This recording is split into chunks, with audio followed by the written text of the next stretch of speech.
انسانی زندگی ہوا میں رکھے ہوئے چراغ کی مانند ہے۔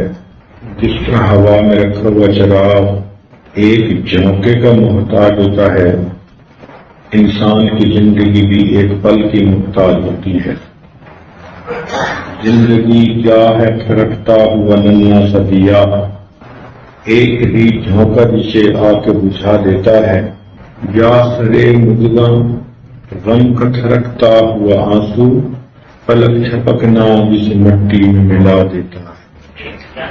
جس طرح رونے والے انسان کے پلکوں پہ آنسو ہوں تو پلک چھپکتے ہی مٹی میں جا ملتے ہیں، یہی زندگی کا حال کہ ایک لمحے میں انسان اس جہان سے اگلے جہان کی طرف روانہ ہو جاتا ہے۔ زندگی انسان کی ہے مانند مرغے بے نوا، شاخ پر کچھ دیر بیٹھا چہچہایا اڑ گیا۔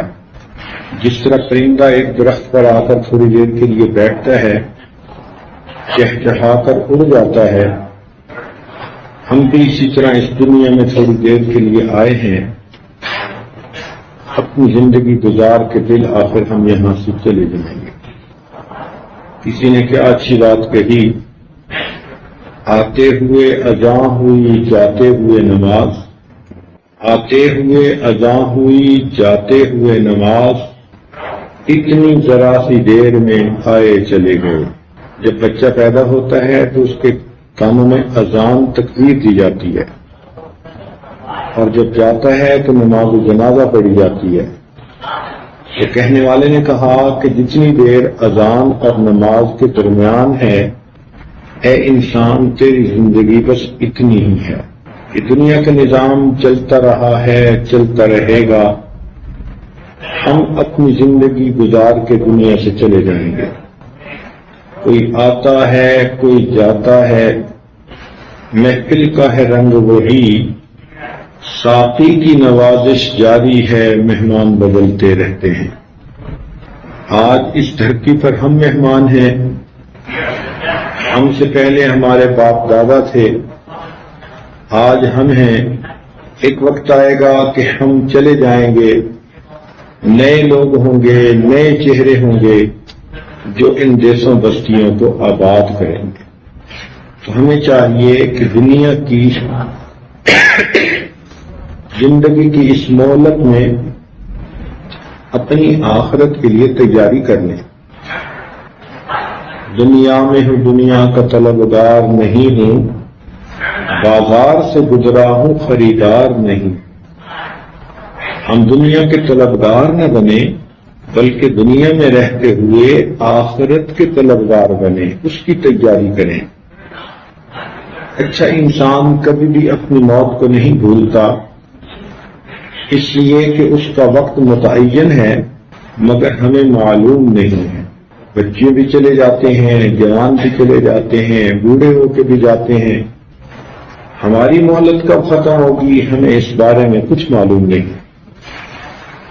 تو دنیا کی زندگی میں ہم نیک اعمال کرنے میں لگے رہیں۔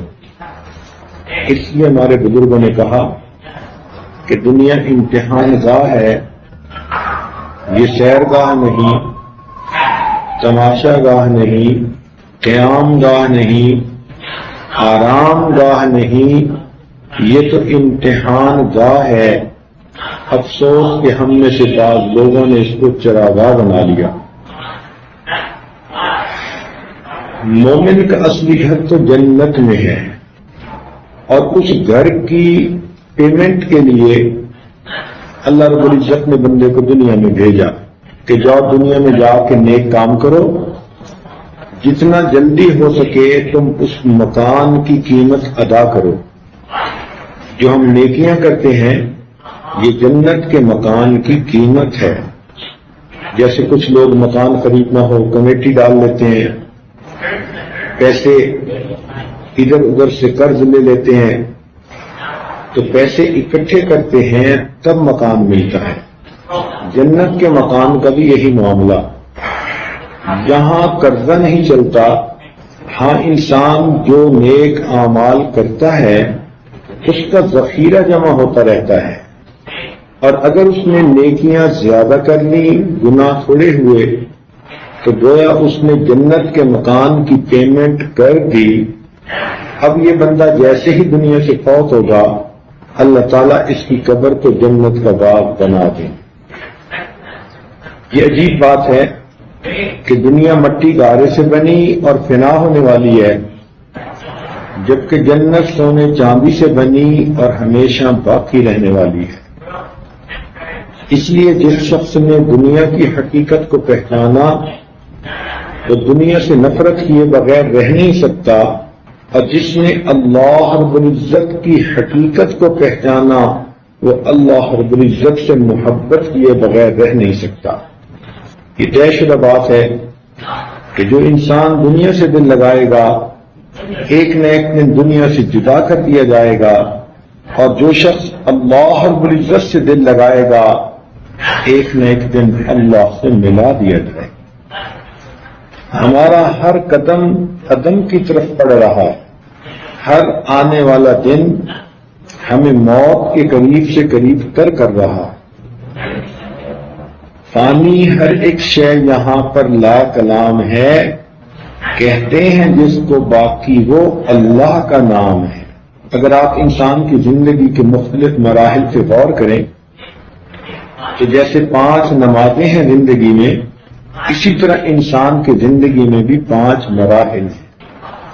مثلا فجر کا نماز انسان کے بچپن سے مناسبت رکھتی ہے، ظہر کی نماز انسان کی جوانی کے وقت سے مناسبت رکھتی ہے، عصر کا وقت انسان کے بڑھاپے سے مناسبت رکھتا ہے، مغرب کا وقت انسان کی موت سے مناسبت رکھتا ہے، اور عشاء کا وقت انسان کے عدم اور فنا ہو جانے کا وقت ہے کہ قبر میں بھی اس کے جسم کو مٹی کھا لیتی ہے اور بندے کا نام و نشان مٹ جاتا ہے۔ بس ریڑھ کی ہڈی چھوٹی سی ایک ہوتی ہے جس کو اللہ بچا لیتے ہیں، اور پھر قیامت کے دن اسی سے انسان کو اللہ تعالیٰ دوبارہ کھڑا فرمائے گا۔ کیونکہ انسان مٹ جاتا ہے ایک طرح سے، نام و نشان بھی بلکہ ختم ہو جاتا ہے۔ آپ ذرا غور کریں کہ آج سے 2000 سال پہلے جو لوگ آئے تو آج کسی کو ان کے ناموں کا بھی پتہ نہیں، تو ان لوگوں کے تذکرے ہی دنیا سے مٹ جاتے ہیں۔ اسی طرح آج سے 500-700 سال پہلے جو لوگ آئے، چند نمایاں لوگوں کے تذکروں کے علاوہ لاکھوں انسان، کروڑوں انسان دنیا میں آئے اور گئے، آج ان کا تذکرہ ہی نہیں دنیا میں۔ ہم اپنی زندگی میں دیکھیں، ہم نے اپنے پردادا کا کبھی تذکرہ کیا؟ الا ماشاء اللہ، زیادہ سے زیادہ کوئی یاد کر بیٹھتا ہے تو اپنے ماں باپ کو۔ ماں باپ سے اوپر کے لوگ یاد ہی نہیں ہوتے۔ اللہ تعالیٰ ایک وقت آتا ہے بندے کا تذکرہ ہی دنیا سے مٹا دیتے ہیں۔ کتنی عجیب بات ہے کہ بالآخر انسان کے نام نے بھی دنیا سے مٹ جانا ہوتا ہے۔ ایک وقت ایک بزرگ نے اپنے ایک مرید کو بلایا اور فرمایا کہ بھئی جو چیز سے تمہیں سب سے زیادہ نفرت ہے وہ میرے پاس لے کے آؤ۔ تو وہ بچہ خشک پاخانہ لے کر آیا، کہنے لگا کہ اس میں بدبو ہے، غلاظت ہے، نجاست ہے، مجھے اس سے سب سے زیادہ نفرت ہے۔ انہوں نے کہا کہ دیکھو ذرا غور کرو کہ جب تم نے یہ غذا کھائی تو یہ کتنے خوشبودار پھل تھی، ذائقے دار کھانے تھی، تمہاری تھوڑی دیر کے ساتھ نے اس غذا کو کتنا بدبودار بنا دیا۔ تو ہمارا جسم اگر دیکھیں تو جسم تو کوئی ایسی چیز نہیں، ہم سے تو جانوروں کا جسم اچھا۔ گائے بھینس کو دیکھیں، اگر وہ چارہ کھاتی ہے تو دودھ بھی دیتی ہے۔ شہد کی مکھی کو دیکھیں، شہد بناتی ہے۔ ریشم کے کیڑے کو دیکھیں، ریشم بناتا ہے۔ جسمانی اعتبار سے ہم کیا بناتے ہیں؟ ہمارے جسم سے پیشاب پخانہ نکلتا ہے، کس کام کا؟ دیکھنے سے ہی نفرت ہوتی ہے۔ تو معلوم ہوا کہ جسم کی وجہ سے فضیلت نہیں ہے، فضیلت انسان کو اعمال کی وجہ سے ہے۔ تو جو انسان نیک اعمال کرتا ہوگا وہی اللہ کے ہاں مرتبہ اور مقام رکھے گا۔ حضرت علی عنہ فرمایا کرتے تھے کہ اگر دنیا کا انجام دیکھنا ہو تو 6 نعمتوں کو دیکھ لو۔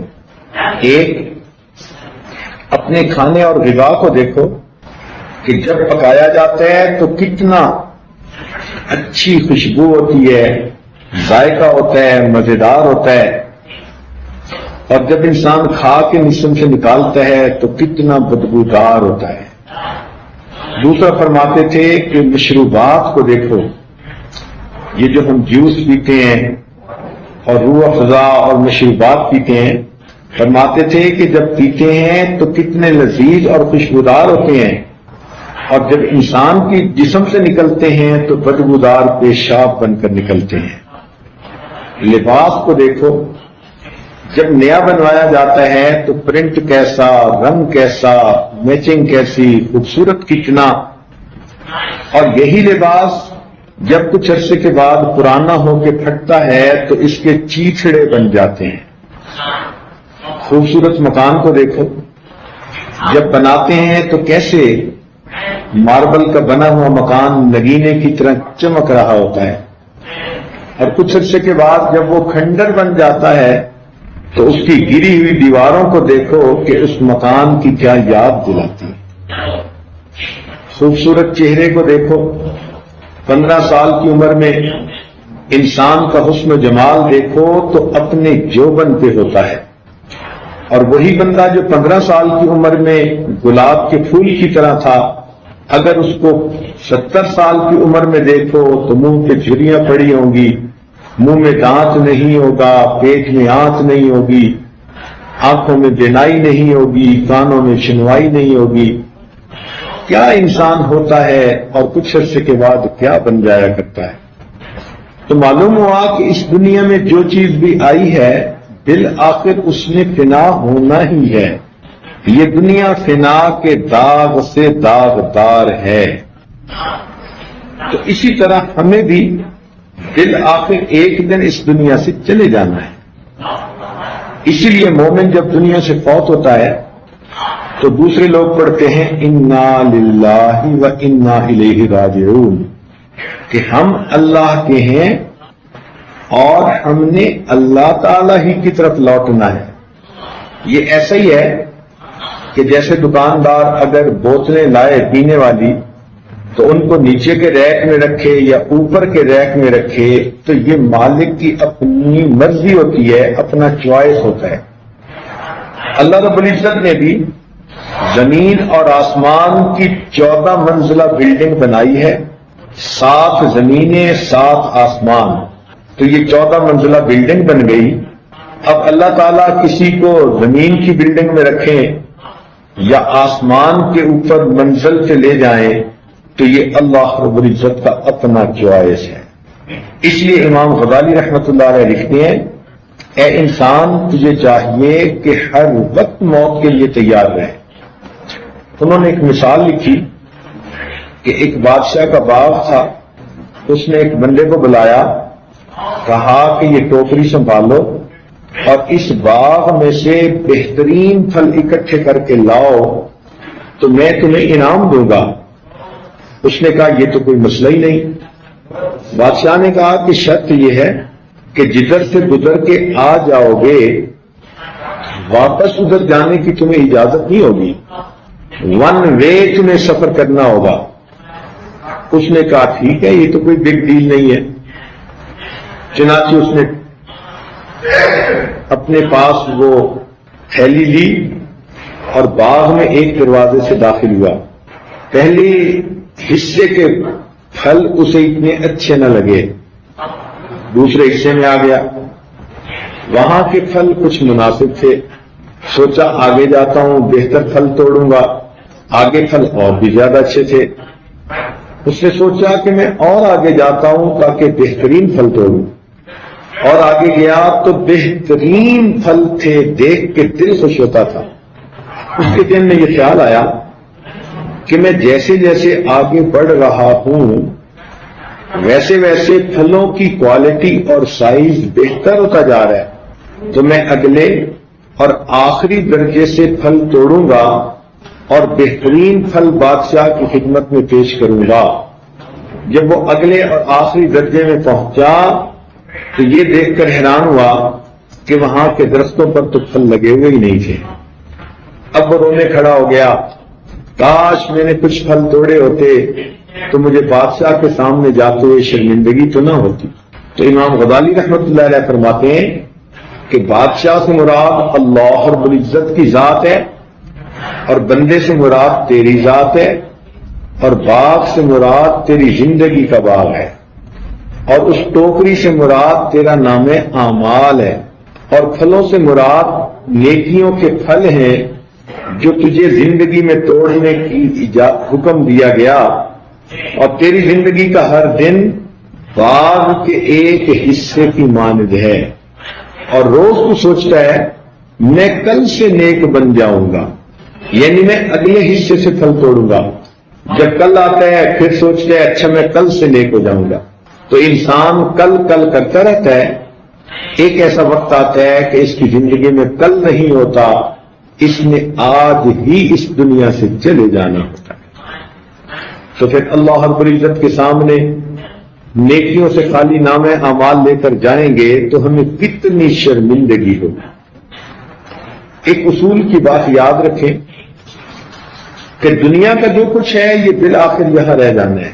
انسان کا سفر جتنا لمبا ہو ساتھ جانے والا سامان اتنا تھوڑا ہوتا ہے۔ آپ ذرا غور کریں، اگر آپ نے لوساکا میں ایک جگہ سے دوسری جگہ گھر تبدیل کیا تو آپ اپنے پرانے گھر کا سامان 100% دوسرے مکان میں شفٹ نہیں کرتی۔ کچھ پرانا ہوتا ہے، ٹوٹا ہوا ہوتا ہے، بیکار ہوتا ہے، وہ آپ کسی کو دے دیتی ہیں، ٹریش کر دیتی ہیں، بیچ دیتی ہیں، اور نئے مکان کے لیے نیا سامان ارینج کر لیتی ہیں۔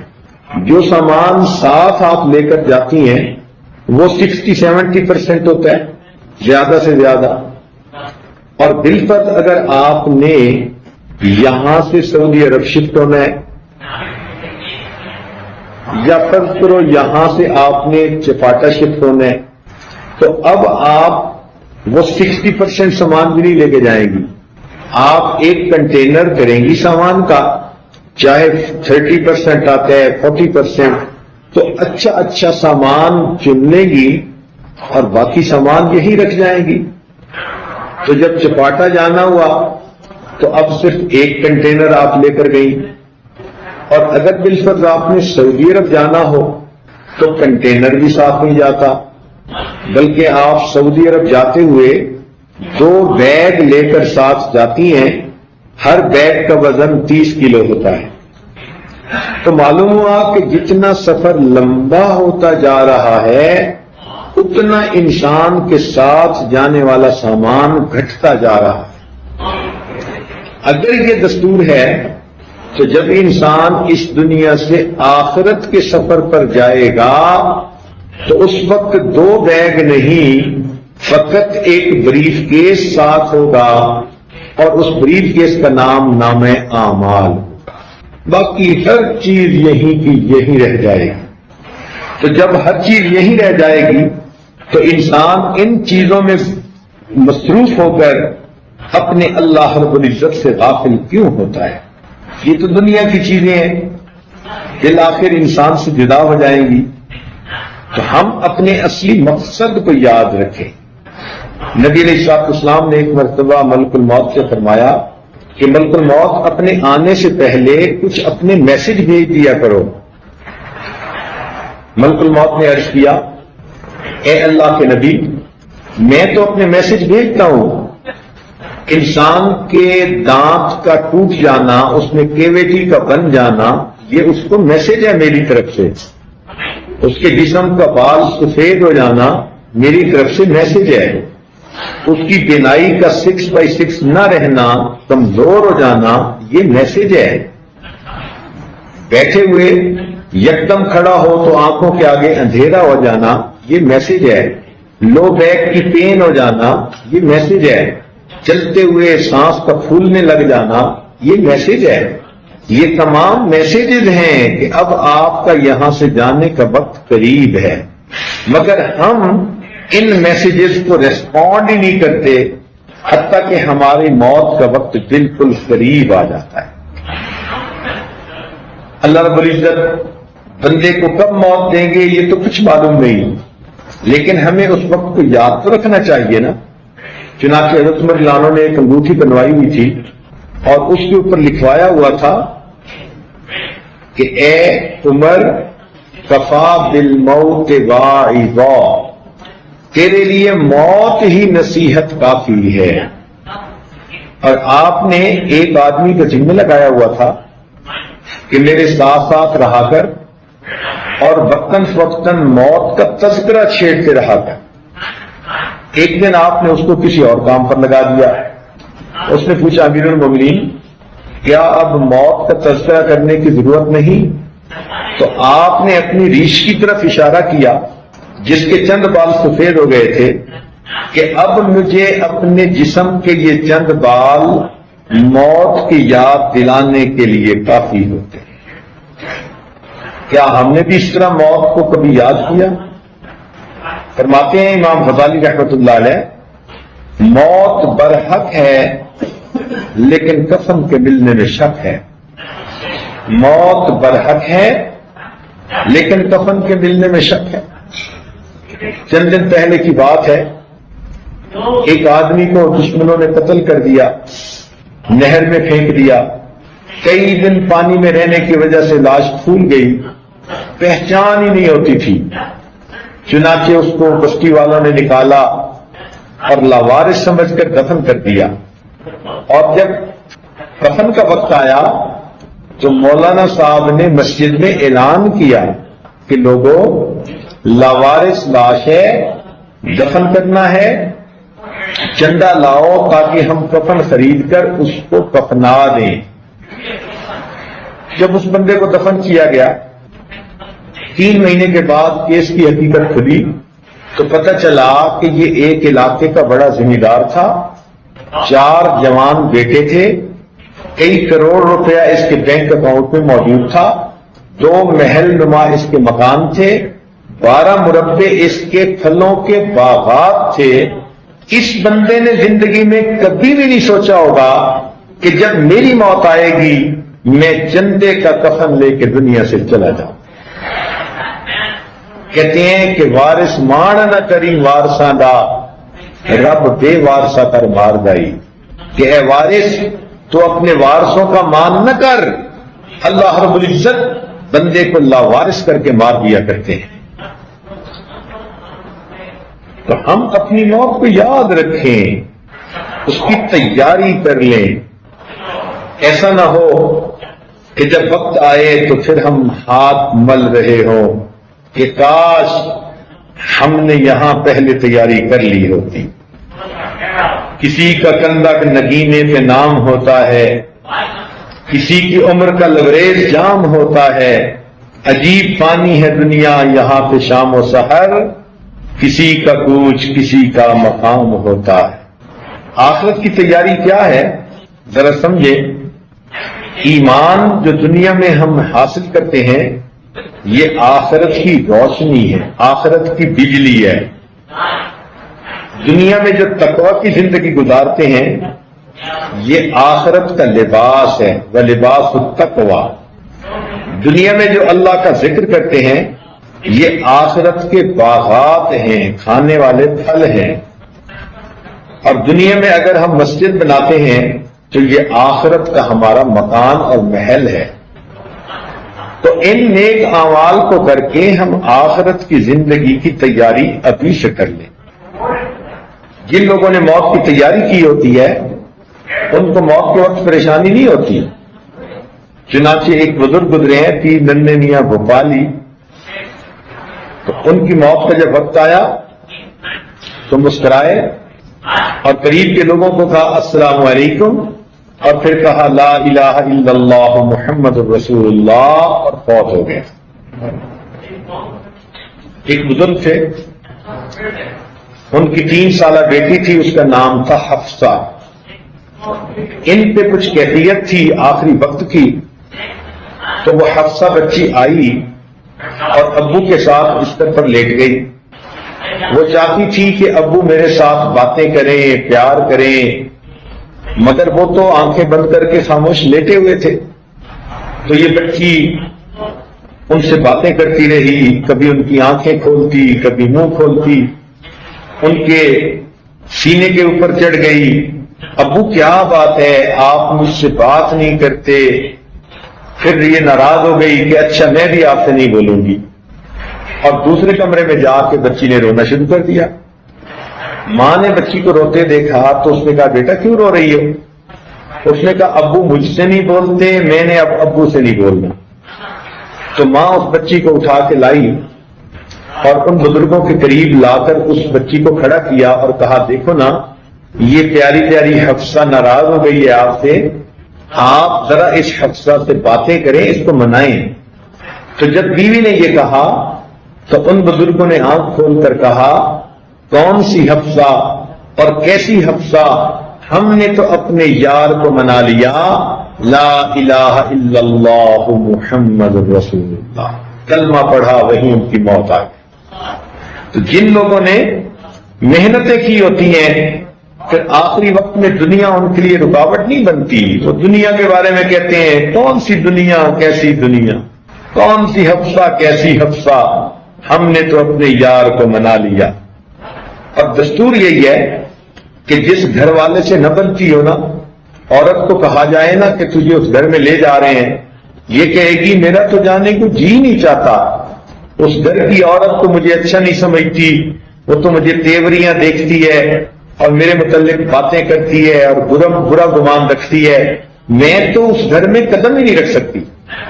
ہم جس گھر کے لوگوں سے محبت کا تعلق نہ بنا پائیں، ہم قدم رکھنے کو تیار نہیں ہوتے. آپ سوچیں اگر اللہ رب العزت سے یہ تعلق نہ جوڑ سکے، کل آخرت کے دربار میں اللہ کے سامنے ہم کیسے کھڑے ہو سکیں؟ اور موت تو بالآخر آتی ہے.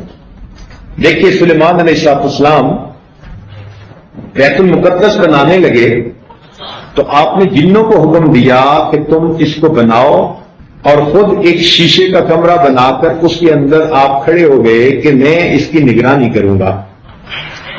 اسی حال میں آپ کی موت آ گئی. اللہ تعالیٰ نے اپنا گھر بنوانے کی ترتیب یہ بنائی کہ جن کام کرتے رہے، جب کام مکمل ہو گیا تو ان کی لکڑی عصا جو تھا اس کو دیمک نے کھا لیا، تو پھر ان کی لاش زمین کے اوپر آ گئی.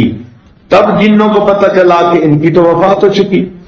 اب ذرا غور کریں، اللہ رب العزت کے پیغمبر ہیں اور اللہ کا گھر بنانے میں لگے ہوئے ہیں، اگر اس دوران ان کی موت آتی ہے تو اللہ ان کو بھی دنیا سے لے جاتے ہیں. میں اور آپ کن کاموں میں پھنسے ہوئے ہیں کہ جب ہماری موت آئے گی تو ہمیں کوئی مہلت دے دی جائے گی. جب آئے گی سب کو کھڑے پیر جانا پڑے گا. لا یستطیعون توصیۃ ولا الی اہلہم یرجعون. اتنی بھی مہلت نہیں ہوگی کہ گھر والوں کو نصیحت کر دیں، وصیت کر دیں، یا اپنے گھر والوں کی طرف لوٹ کے چلے جائیں. جہاں کھڑے ہوں گے وہیں سے جانا پڑے. امام غزالی رحمۃ اللہ علیہ فرماتے تھے اے دوست تجھے کیا معلوم بازار میں وہ کپڑا پہنچ چکا ہو جسے تیرا کفن بننا ہے. ذرا توجہ سے سنیں. امام غزالی رحمۃ اللہ فرماتے تھے اے دوست تجھے کیا معلوم کہ بازار میں وہ کپڑا پہنچ چکا ہو جسے تیرا کفن بننا ہے. ہم اپنی خوشیوں میں، شادی بیاہ میں مشغول ہوتے ہیں اور ہمارے کفن کا کپڑا بازار میں آ چکا ہوتا ہے. نبی علیہ السلام نے ارشاد فرمایا میری امت کی عمریں بین 70 و 60، 60-70 کے درمیان ایوریج لائف. ویسے تو کوئی پیدا ہوتے ہی بچہ فوت ہو جائے گا، کوئی 100 سال کا جا کر مرے گا، لیکن جب گراس ایوریج نکالیں گے پوری امت کی تو وہ 60 سال ہی بنے گی. اب اگر 60 سال ایوریج عمر ہے اس امت کی تو اس کا مطلب یہ ہوا کہ جو عورتیں 40 سے اوپر کی زندگی گزار رہی ہیں وہ اپنی زندگی کے ظہر عصر کا وقت گزار رہی ہیں، اور عصر کے بعد سورج کے غروب ہوتے ہوئے دیر نہیں لگا کرتی۔ اب ہمیں اپنی موت کی تیاری کی طرف سوچنا چاہیے۔ ہم نے اپنی جوانیوں کے مزے لوٹ لیے، اب ہمیں اپنے آخرت کے گھر کی فکر لگ جانی چاہیے۔ یوں تو پتہ ہی نہیں کہ کس بچی کو موت آ جائے، جوانی میں بھی موت آ جاتی ہے۔ کیا ہم نے اپنی آنکھوں کے سامنے نہیں دیکھا کیسے کیسے نوجوان تھے کہ جن کے جنازوں کو مرد اپنے کندھوں پہ اٹھا کے بالآخر قبرستان لے کر چلے گئے؟ تو موت تو انسان کی کسی وقت بھی آ سکتی ہے، مگر اس کے لیے بندے کو تیار رہنا چاہیے تاکہ جب موت کا وقت آ جائے تو اس کو جانے میں دیر نہ ہو۔ یاد رکھیں، اگر موت کو حکومت کے ذریعے سے ٹالا جا سکتا، فرعون کو کبھی موت نہ آتی۔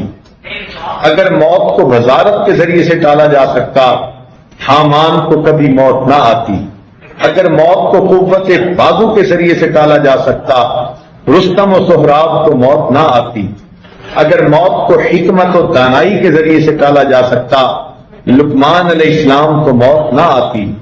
اگر موت کو دواؤں کے ذریعے سے ٹالا جا سکتا، افلاطون اور جالینوس کو موت نہ آتی۔ اگر موت کو مال و دولت کے ذریعے سے ٹالا جا سکتا، قارون کو کبھی موت نہ آتی۔ اگر موت کو حسن و جمال کے ذریعے سے ٹالا جا سکتا، یوسف علیہ السلام کو موت نہ آتی۔ اگر موت کو محبتوں کے ذریعے سے ٹالا جا سکتا، کوئی بھی جوان بیوی اپنی آنکھوں کے سامنے جوان خامد کو نہ مرنے دیتی۔ اگر موت کو محبتوں کے ذریعے سے اگر موت کو وفاؤں کے ذریعے سے ٹالا جا سکتا، کوئی بھی ماں اپنی گود میں پڑے معصوم بیٹے کو نہ مرنے دیتی۔ مگر ہم نے کتنی مرتبہ آنکھوں سے یہ منظر دیکھا ہے، ایک جوان آدمی بستر پر لیٹا ہوتا ہے، گھر کی ساری عورتیں جمع ہیں، رو رہی ہیں، وہ جوان کسی سے کوئی بات نہیں کرتا۔ بیٹی آگے بڑھتی ہے، ابو بتائیں تو صحیح آپ کو کیا ہوا، میں آپ کی بیٹی ہوں، ابو میرے سر پہ شفقت کا ہاتھ رکھ دیجئے، ابو مجھ سے بات کر لیجئے۔ باپ کوئی بات نہیں کرتا، بیٹی روتی رہ جاتی ہے۔ بہن آگے بڑھتی ہے، میرے بھائی، میرے ویر، مجھے بتائیں تو صحیح آپ کو کیا ہوا، مگر وہ خاموش ہوتا ہے۔ بہن پوچھتی رہتی ہے، اپنی بہنوں کو بات تو بتاؤ کیا ہوا، بات ہی نہیں کرتے، جوان کوئی بات نہیں کرتا۔ بالآخر بیوی آگے بڑھتی ہے، کہتی ہے میرے سرتاج مجھے تو بتائیں آپ کو کیا ہوا، مگر وہ کوئی جواب نہیں دیتا۔ بیوی روتی ہے، اگر میری کسی بات سے آپ خفا ہو گئے میں سوری کر لیتی ہوں، میں پاؤں پکڑ کے منا لیتی ہوں، پلیز آپ مان جائیے، بولنا کو نہ چھوڑیے۔ آپ تو میرے سامنے تنہائی میں اپنے دل کے راز کھول دیا کرتے تھے، آج مجھ سے بات ہی نہیں کر رہے، میری طرف دیکھنا پسند نہیں کر رہے۔ آپ کو اگر خدمت کی ضرورت ہے، میں 24 گھنٹے کی خادمہ حاضر ہوں، کچھ کھانا چاہیے میں پکانے کو تیار، خدمت چاہیے میں خدمت کے لیے حاضر، مجھے بتائیں تو صحیح آپ کو کیا ہوا۔ وہ جوان کوئی بات نہیں کرتا، بیوی روتی رہ جاتی ہے۔ بالآخر پوری ماں آگے بڑھتی ہے، کہتی ہے میرے بیٹے، میرے نور نظر، میرے لخت جگر، مجھے بتاؤ تو صحیح تمہیں کیا ہوا، مگر بیٹا آگے سے کوئی جواب نہیں دیتا۔ ماں اپنے خیالات کی دنیا میں سوچتی ہے، بیٹے جب میری شادی کو کچھ سال گزر گئے تھے مجھے امید نہیں لگتی تھی، میں اولاد کی خاطر دیوانی بن گئی تھی۔ جب نماز پڑھتی اولاد کی دعا مانگتی، قرآن پڑھتی اولاد کی دعا مانگتی، رمضان کے روزے افطار کرتی اولاد کی دعا مانگتی۔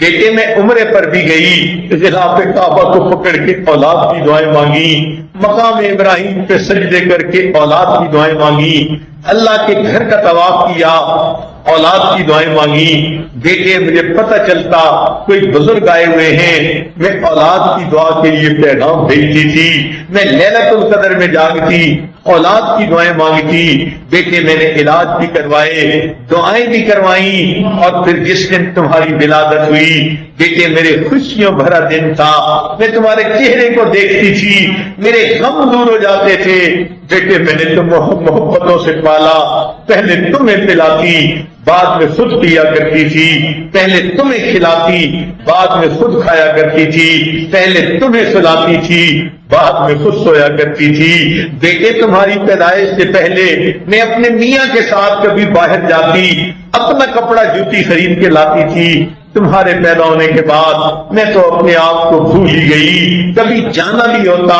چھوٹی چھوٹی چیزیں ڈھونڈتی پھرتی، میرے بیٹے کا جوتا ایسا ہو، میرے بیٹے کا فیڈر ایسا ہو، میرے بیٹے کا کھلونا ایسا ہو، بیٹا میں تو اپنے آپ کو بھول ہی گئی، میں نے تمہیں اتنی محبتوں سے پالا، تم تھوڑی دیر کے لیے میرے بہن کے گھر جاتے تھے، میں اداس ہو جاتی تھی، تمہیں واپس بلواتی تھی، میں تمہیں دیکھتی اگر دیکھ لیتی تھی، سمجھتی تھی کائنات کی خوشیاں میری گود میں آ گئی ہیں، میں نے اتنی محبتوں سے تمہیں پالا، اور میرے بیٹے تم اتنے اچھے میرے بیٹے بنے کہ تم میرے فرما بردار میرے تابعدار بیٹے بنے، مگر میرے بیٹے آج آپ کو کیا ہوا؟ آپ اماں سے بات کیوں نہیں کرتے؟ بیٹے امی سے خفا نہیں ہوا کرتے، جواب تو دو تمہیں کیا ہوا؟ تکلیف ہے تو بتا دو، میں ابھی دوائی منگواتی ہوں، بیٹے میں بہت خرچ کروں گی تمہارا علاج کروانے کے لیے، میرے بیٹے بتاؤ کیا ہوا؟ بیٹا کوئی جواب نہیں دیتا، بلکہ ماں دیکھتی ہے بیٹے کی آنکھیں کھلی رہ گئی اور اندر کا انسان اٹھ چلا گیا، روح پرواز کر گئی، تو بوڑھی ماں اپنے کانپتے ہاتھوں کے ساتھ اپنے جوان بیٹے کی آنکھوں کو بند کر دیتی ہے۔ اس بڑھیا نے کبھی سوچا بھی نہ تھا اپنے بڑھاپے میں اپنی آنکھوں کے سامنے بیٹے کی موت کا نظارہ دیکھے گی، جب مر جاتا ہے نوجوان اس کے اوپر چادر ڈال دیتے ہیں، ماں بھی کہنے لگ جاتی ہے میت کو جلدی نہلا دو، کفنا دو، سب نے میت میت کہنا شروع کر دیا، ارے کیا بات ہے، تھوڑی دیر پہلے یہ کسی کا باپ تھا، کسی کا بھائی تھا، کسی کا خامن تھا، کسی کا بیٹا تھا، اب کیا ہوا؟ سب نے میت میت کہنا شروع کر دیا۔ جواب ملے گا پہلے جو اصل انسان تھا روح وہ اس میں سے نکل کے چلی گئی، اب مکان باقی رہ گیا، مکی چلا گیا، اب اس کو بھی ہم اصلی مکان کی طرف لے کر جائیں گے، چنانچہ اس نوجوان کو نہلا دیتے ہیں، کفنا دیتے ہیں، دروازے کے اوپر ایک مجمع جمع ہوتا ہے، پوچھو تم کون لوگ ہو؟ کہیں گے ہم اس کے دوست ہیں، رشتہ دار ہیں، بھائی ہیں، کزن ہیں، ہم اس کو اصلی گھر پہنچائیں گے۔ ارے یہ بھی تو گھر اسی کا تھا، اس نے زمین خریدی، اس نے گھر بنوایا، نقشہ اس نے پاس کروایا، فرنیچر اسی نے ڈھونڈا، اور اس کا ایک ایک جو ہے وہ اس چیز اس نے خود جا کر پسند کی، ابھی تو دیواریں بھی میلی نہیں ہوئی، کہاں لے کے جاتے ہو؟ کہیں گے یہ دنیا میں کئی کنال کا گھر، یہ تو عارضی مقام تھا، اصلی گھر تو کوئی اور ہے، چنانچہ اس کو قبرستان میں لے جاتے ہیں، 2 گز زمین کا ٹکڑا، چھوٹا سا تیرا گھر ہے، انسان کے قد کے حساب سے اس کی قبر کھود دی جاتی ہے، کوئی وہاں بجلی کا انتظام نہیں ہوتا، کوئی ایئر کنڈیشنر کی ڈکٹنگ نہیں ہوتی، کوئی وہاں فوم کا گدا نہیں ہوتا، کوئی دل بہلانے کے لیے نہیں ہوتا، اکیلے انسان کو وہاں پر دفنا دیتے ہیں۔ اور ہم نے تو آنکھوں سے دیکھا جوان بیٹے کی موت ہوئی، بوڑھا باپ اس کو دفنانے کے لیے قبر میں اترا، شریعت کا حکم ہے جو زیادہ قریبی رشتہ دار ہو قبر میں وہ اترے اور میت کو زمین کے اوپر رکھے۔ جس باپ نے بیٹے کے جسم پر کبھی میلا کپڑا برداشت نہیں کیا تھا، آج بیٹے کو زمین کے اوپر لٹا رہا ہے اور پھر اس کے اوپر منو مٹی ڈال رہا ہے۔ یہ کیسی عجیب بات ہے، یہ تو شریعت کا حسن ہے، جمال ہے کہ شریعت نے مردوں کو حکم دیا کہ دفن کے لیے فقط مرد جائیں، عورتوں کو قبرستان جانے کی اجازت نہیں۔ اگر بالفرض و تقدیر عورتوں کو بھی حکم دے دیا جاتا کہ یہ بھی جا کے اپنے پیاروں کو دفن کر کے آئیں، اور بوڑھی ماں کو جوان بیٹا دفن کرنا پڑ جاتا، مجھے لگتا ہے ماں بھی خود ہی ساتھ دفن ہو جاتی۔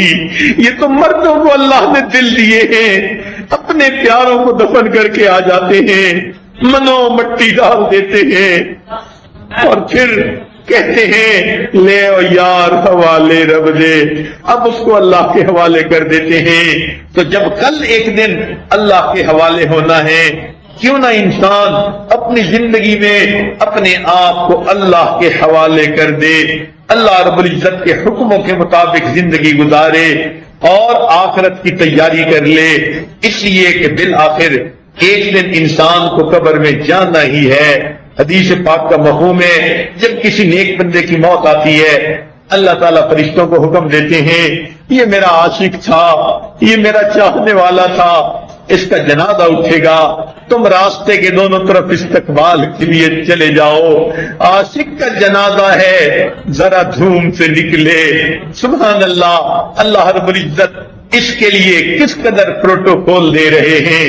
چنانچہ کتابوں میں لکھا ہے نیک بندے کی موت آتی ہے، زمین کے وہ ٹکڑے روتے ہیں جہاں بیٹھ کے اللہ کی یاد کیا کرتا تھا، آسمان کے وہ دروازے روتے ہیں جہاں سے اس کے لیے رزق اتارا کرتا تھا۔ اللہ اکبر، نیک آدمی کی موت پہ دیکھو کیا معاملہ ہوتا ہے۔ چنانچہ بندے کو بالآخر جا کر قبر میں لٹا دیا جاتا ہے۔ حدیث پاک میں آتا ہے کہ جب بندہ قبر میں لیٹ جاتا ہے، اللہ تعالیٰ فرشتوں کو کہتے ہیں یہ میرا بندہ دنیا سے تھکا ماندہ آیا ہے، اسے کہہ دو نم کنومت العروس، اے بندے دلہن کی نیند سو جا۔ یہاں محدثین نے بڑی تفصیل لکھی کہ یہ کیوں نہ کہا میٹھی نیند سو جا، آرام کی نیند سو جا، گہری نیند سو جا، بلکہ یہ کہا دلہن کی نیند سو جا۔ تو فرمایا کہ اس لفظ کو استعمال کرنے میں راز ہے، وہ اس لیے کہ جب دلہن پہلی رات سوتی ہے اس کو وہی جگاتا ہے جو اس کا خامن، اس کا محبوب ہوتا ہے۔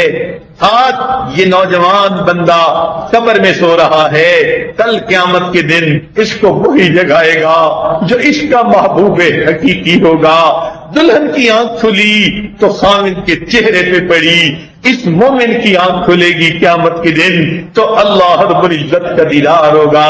چنانچہ حدیث پاک میں آتا ہے کچھ ایسے بھی لوگ ہوں گے اتنی پاکیزہ زندگی گزار کے جائیں گے، قیامت کے دن جب کھڑے ہوں گے وہ اللہ رب العزت کو دیکھ کر مسکرائیں گے، اللہ تعالیٰ ان کو دیکھ کر مسکرائیں گے۔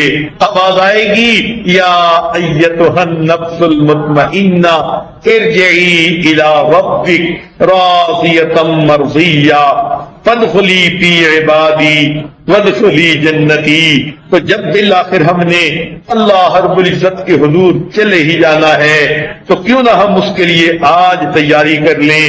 یہ زندگی کا جو چند دن رہ گئے ان میں ہم اپنے رب کو منا لیں۔ ہم نے رمضان مبارک میں روزے رکھے، تراویح پڑھی، اللہ تعالیٰ کو منانے کی کوشش کی، یہ تو ہمارے اعمال تھے۔ اب ہمیں اس بات پہ اللہ سے فریاد کرنی چاہیے اے اللہ اب آپ ان عملوں کو قبول بھی فرما لیں۔ جب تک قبول نہیں ہوں گے اس وقت تک ان عملوں کا ہمیں کوئی فائدہ نہیں۔ ہم نہیں دیکھتے کئی مرتبہ بازار جاتے ہیں سبزی خریدنے کے لیے، بڑے اچھے پھل پڑے ہوتے ہیں، دکاندار کہہ بھی دیتا ہے جناب کیلے لے لیجئے، سیب لے لیجئے، ہم ایک نظر اس پر ڈالتے ہیں اور انکار کر دیتے ہیں ہمیں ان کی ضرورت نہیں ہے۔ اگر ہم اس طرح اچھی کوالٹی کے پھلوں کو دیکھ کر بھی انکار کر دیتے ہیں تو پھر ایسا نہ ہو کہ ہمارے یہ عمل جو کوالٹی میں بھی اچھے نہیں، جن میں غفلت بھی رہی، سستی بھی رہی، کوتاہیاں بھی رہی، کہیں اللہ رب العزت ان کی طرف نظر اٹھا کر دیکھیں اور کہہ نہ دیں کہ ہمیں اس بری کوالٹی کے اعمال کی ضرورت نہیں، پھر ہمارا کیا بنے گا۔ اس لیے رمضان کی ان چند لمحات میں اللہ رب العزت سے فریاد کرنے کی ضرورت ہے، مولا جو کچھ کیا تیری رضا کے لیے کیا، ہمارا حال وہی ہے کہ کوئی غلام اپنے آقا کو ناراض کر بیٹھے تو منانے کے لیے دوڑ دوڑ کے کام کرتا ہے، میرا مالک کسی طرح مان جائے۔ اللہ، ہم بھی زندگی میں بڑے گناہ کر بیٹھے، بڑی کوتاہیاں کر بیٹھے، اب ہم جو روزے رکھتے رہے، تراویح پڑھتے رہے، قرآن پڑھتے رہے، دوڑ دوڑ کے نیکی کی محفلوں میں آتے رہے، واز کی محفلوں میں آتے رہے، اللہ ہم بھاگ بھاگ کے یہ کام کرتے رہے آپ کو منانے کی خاطر۔ اے اللہ آپ مان جائیے، آپ راضی ہو جائیے، آپ ان ٹوٹے پھوٹے عملوں کو قبول کر لیجئے، دیکھیے آپ ہم پر احسان فرمائیے اور ہمارے ساتھ خیر کا معاملہ کر دیجئے۔ ہم آج اپنے رب کو منا لیں، اللہ تعالی ہمارے ان عملوں کو قبول کر لے۔ ذرا غور تو کیجئے، پچھلے رمضان مبارک میں کتنے لوگ تھے جو زندہ تھے مگر اس رمضان میں زندہ نہیں ہیں، کتنے معصوم بچے دنیا سے چلے گئے، کتنے نوجوان تھے جو پچھلے رمضان میں عبادتیں کرتے تھے، آج اس رمضان میں عبادتیں نہیں کر رہے، وہ دنیا سے چلے گئے، ان کی بیوائیں عدت کاٹ رہی ہیں، ان کے یتیم چھوٹے چھوٹے بچے لوگوں کو دیکھتے ہیں، حسرت بھری نگاہ سے اپنے باپ کو ڈھونڈتے ہیں، تلاش کرتے ہیں۔ آج ان کی بیوہ سے جا کے پوچھئے، وہ نوجوان بچیاں اپنے خاوند کو یاد کر کے روتی ہیں، اب ان کا ہمراز دنیا سے چلا گیا، اب ان کا سہاگ دنیا سے چلا گیا، انہوں نے کبھی سوچا بھی نہیں تھا اس چھوٹی عمر میں ہم بیوہ ہو جائیں گی، اتنا چھوٹا بچہ یتیم ہو جائے گا۔ تو ہماری آنکھوں کے سامنے ہے یہ باتیں، انسان دنیا سے چلا جاتا ہے، ہم نے بھی بالآخر چلا جانا ہے، لہذا آج کی اس محفل میں ہمیں چاہیے زندگی کے پچھلے گناہوں سے سچی توبہ کر کے آئندہ نیکی کی زندگی گزارنے کا عہد کر لیں اور آج اپنے اللہ سے سلو کر لیں، اور آج ہم یہ نیت کر لیں اللہ آپ کی رضا والی زندگی گزاریں گے، اس کو گزارنے میں آپ ہماری مدد فرما دیجئے، اور جو عمل ہم نے اس رمضان میں کیے اے اللہ ان عملوں کو آپ قبول فرما لیجئے۔ وآخر دعوانا ان الحمد للہ رب العالمین۔